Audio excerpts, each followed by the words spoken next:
Hello and welcome to this Q&A session where I take YouTube comments and answer them here. Let's get started. Question 1. Is that birds chirping? Yes, that is Emily and the gang. Here's a picture of them. I have a question. How can I make on the octave slides more consistent and fluid when I engage the subharmonics? I'd recommend using smaller intervals before you begin going through octaves. When you do approach the octaves, approach them slow and make sure there is enough air pressure to activate the subs or keep them active as you move up and down. Start softer and then add more energy to it as you proceed. Question 3. It'll be interesting to hear more on actually singing scales in subharmonic.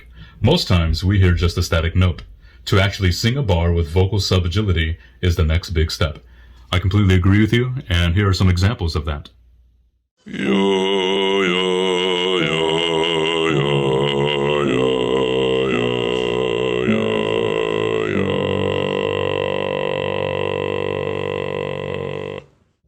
How do I do the vocal fry? It's hard to explain. For the most part, imitating it will be easier, sort of like speech, right?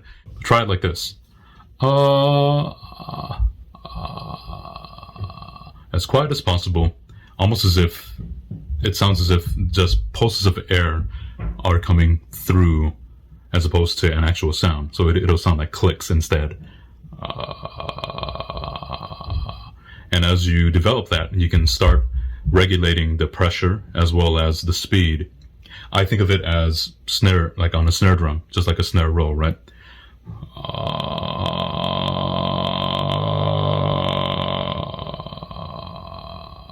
So give it a shot and let me know if that works. Very interesting. FYI, Ellie's name is pronounced as Ellie, short for Eliezer. Have you heard their Hoist the Colors? Another great arrangement from them. Thank you for this. I have a friend named Eli, which is why by default I went to Eli as opposed to Ellie. So my apologies, Ellie. Ellie it is. And yes, Hoist the Colors, amazing arrangement. By the way, Eli, Ben, we need to play Smash Brothers. Yep. What's up, too? Was trying to contact you the other day. Your number change? Yes, it did. It's now 15. I know this video is old, but I just started today. And I tried really hard, but every time I try to switch or add that vocal fry, the volume becomes faint. Any tips? So what happens when you add vocal fry is that I firmly believe vocal fry should be in a relaxed state. However, there are moments where the folds come together and that adduction is at 100%, meaning no air escapes. So what's happening is you have that spike of tension happens so quickly, which is why for a lot of us it's really hard to understand, like, why would I sing with that much tension, right? It's supposed to be relaxed, and it feels relaxed overall. Those moments of impact bring your folds completely together. What I would do is I would try to maintain the volume of your normal note and just sort of approach it from the top down as opposed to trying to force the fry across this way. So for example,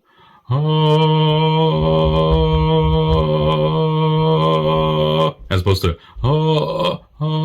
see what's happening? I'm already crushing down on my voice, and it's not a crushing sensation. It's actually just a feathering in, just on the top, settling in, just like how I showed you in the other video where I take the tuning fork and just sort of place it on the speaker. It's the same idea. Don't force it, and it should come through. Is Glenn's low bass really all chest voice? Yes. Could you make a video about high subharmonics, please? I have this older video that I'll show you.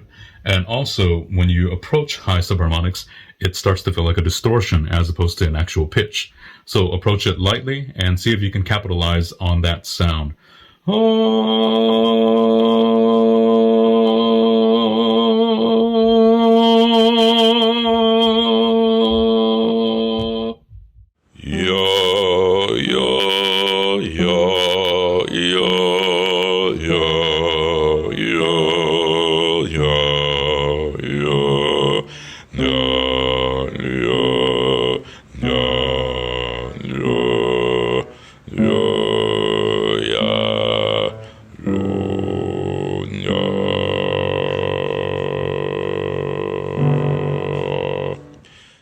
haven't seen you for a while.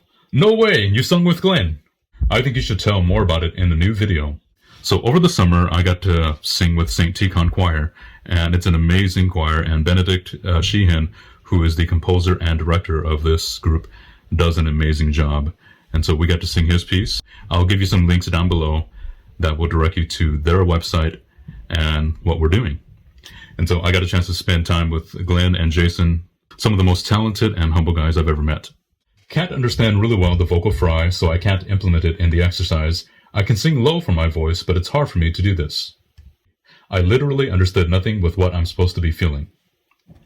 Those are very valid points, and at first it does feel like that because it's out of the norm. Vocal fry can be harder to obtain for lower voices because we naturally just relax into those lower notes, right? We don't want to introduce any more tension, and vocal fry actually is that 100% tension, release, and that's what those puffs of air are. So I understand the feeling. What I would do is I would start way, way higher than usual. So maybe like in the middle of your voice, like, oh, maybe like somewhere around there. And try that. Usually the problem is that for basses, we like to start on our lowest note and then try to do a subharmonic. So in terms of what you're supposed to be feeling, it's one of those things where it's just going to have to click eventually. So the more you involve yourself in it, the more you get used to it, the better it is. What you would want to do is remove any notion of tension first. What I mean by that is don't relate it to other forms of throat singing. Rather, it's just your voice and something like a feather just sort of rests on top of it. Whoa. I'm having trouble adding it as a layer. My voice is basically doing an either or thing. Vocal fry or real voice. What am I doing wrong? You're not doing anything wrong. It's just the way it is. What you're trying to establish is that middle point of full voice, vocal fry, and you're not mixing the two, you're just allowing the two to interact. So if you're looking at your vocal folds like this, if this is your vocal folds and your false folds are here, there are two ways to approach subharmonics, meaning there's an active engagement where your false folds are actively setting on top.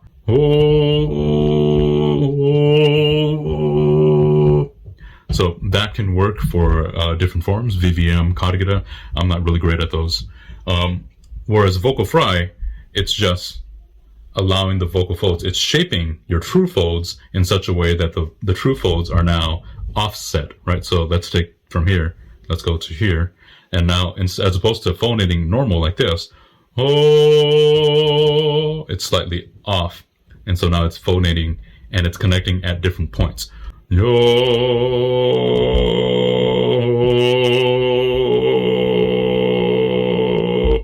Thank you so much for your time. Really appreciate it. Great questions. If you have any more, leave them in the comments below. Once again, please subscribe if you haven't done so already. I'm at almost 3,600 subscribers, and I like to keep that number going up. And it all depends on you. Please share this with people. Share this with friends, family, etc. Like, comment, do whatever it takes. Thank you so much for your time, and we'll see you next time.